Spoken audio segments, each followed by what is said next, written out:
Live, local from WPTV, this is News Channel 5 at 5. Local coverage you can count on. It was a case that rocked a Treasure Coast community, and this evening, nearly 5 months after he was shot and killed by Fort Pierce police, a grand jury has handed down its decision. That grand jury determining the officers involved in the shooting death of Demarcus Semer were justified in their actions. We have team coverage, and we begin with News Channel 5's John Shainman live outside the St. Lucie West Courthouse. John.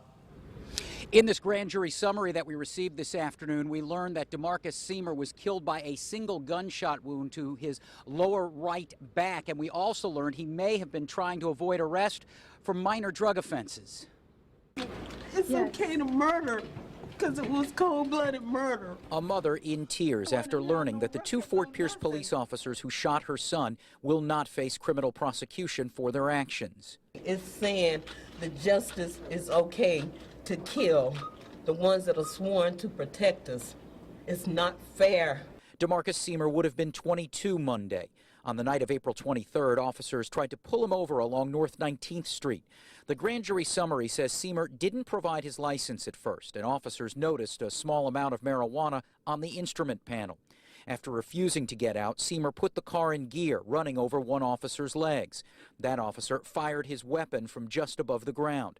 The second officer, who had eventually gotten into the car, said Semer was trying to push him out, and upon hearing the initial shots, assumed Semer fired the gun.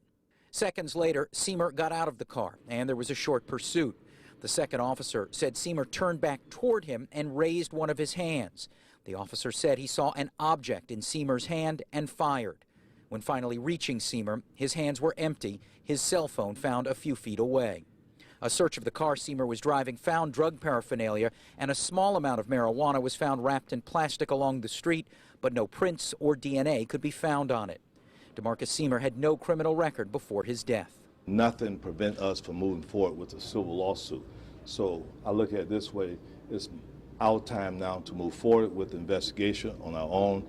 Ago. Now, word of the grand jury decision certainly spreading throughout the community. A group of church leaders meeting late this afternoon to address the issue. And for that part of the story, let's turn things over to my colleague, Megan McRoberts, who's in Fort Pierce.